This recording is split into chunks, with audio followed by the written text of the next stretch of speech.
Well, at least you only had to pay for the candies and not the soda or the popcorn, Alex said.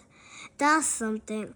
We've paid for the tickets too. George frowned and pulled a piece of popcorn out of his hair.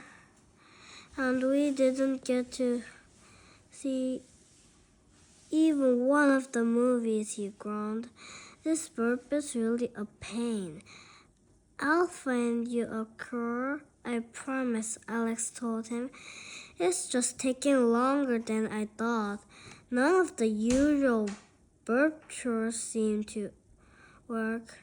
This is no usual burp, George said sadly. So, what do you want to do now? We can go to my house and watch a movie there, George suggested. Sure, Alex agreed. Why not? The boys walked a few more blocks. Suddenly, they heard music and laughing from the comic book shop down the street. That must be the party, George said. Sounds like everyone is having a lot of fun, Alex said. George thought about that. Yeah, he said. I guess a lot of people showed up to celebrate Chris's comic book being published. He probably doesn't even miss us. I kind of miss him though, Alex admitted. George gave him a look. You do? He asked. Yeah, Alex said.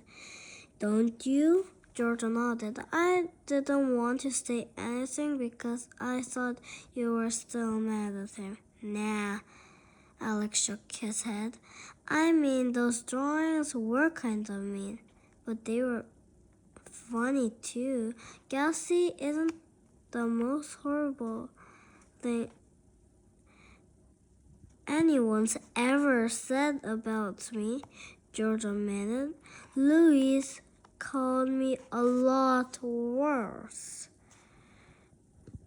We weren't so nice to Chris either, Alex pointed out. We could have gone to his house for cookies after school instead of the pizza place, or treated him a slice. Yeah, George admitted. And we did kind of brag right in front of him about how much money we earned shoveling. Alex smiled. Chris has worked hard on this comic. He's been our friend for a long time, he began. Are you saying you want to go to the party? George asked him. Alex nodded. Me too. Let's go. You made it, Chris shouted excitedly as George and Alex walked into the made-for-Mutants comic book shop. Made-for-Mutants comic book shop. We couldn't miss this, George told him, and he meant it. Alex looked around the store. It seems kind of like all the kids made it. Yeah, Chris said. And not only that, Randy told the newspaper about it, and they sent a reporter to interview all the local artists. Wow, you're gonna be famous, dude. Chris smiled. I guess. George pointed to the stack of Toiletman comics on the counter. Are these the finished copies? He said. he asked. Chris nodded. All 22 pages. He picked up another copy and turned the last page. This is how it ends. George opened to the last page of the comic. His eye went right to the pictures of Gassy George and Dr. Alex. He frowned and then he smiled. Check this out, he told Alex. We weren't the bad guys at all. We were heroes. I told you it wasn't finished yet. Gassy George and Dr. Alex were double agents. They were just pretending to be bad to help Toiletman capture Mr. Mean Mr. Moneybags, Alex and George shouted at the same time as they read from the last page. He is the real bad guy. He steals from poor people and hides their money in his tarantula-shaped safe. He looks like Louis, George said. Can you think of a better model of a bad guy? Chris asked. Definitely not, George said with a laugh. So what did Louis say when he saw it? He hasn't. He won't even look at any of the comic books. He's just standing there in the corner of Max and Mike. George glanced over to the corner of the store. Sure enough, Louis was there looking miserable, the way Louis always looks when he wasn't in the center of attention.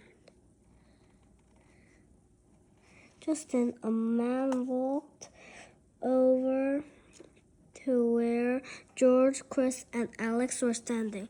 He held a pad and pencil and smiled at Chris. So, these are the friends you were telling about, the man said. The ones who inspired Toiletman's fellow superheroes. Yep, Chris said. George and Alex are my best friends. He smiled at his pals. This is Jimmy Lane. He's a reporter for the Beaver Brook Gazette. How do you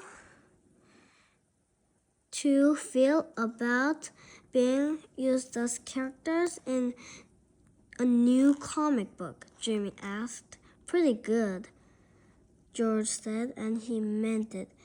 It's an honor, especially because the characters help put Mean Mr. Moneybags away, George added. Speaking of Mr. Mean Mr. Moneybags, was the character also inspired by someone in your life? Well, Chris grinned. Well, he said, now that you mention it, George chuckled to himself. He knew what was coming. This was about to get good, really good.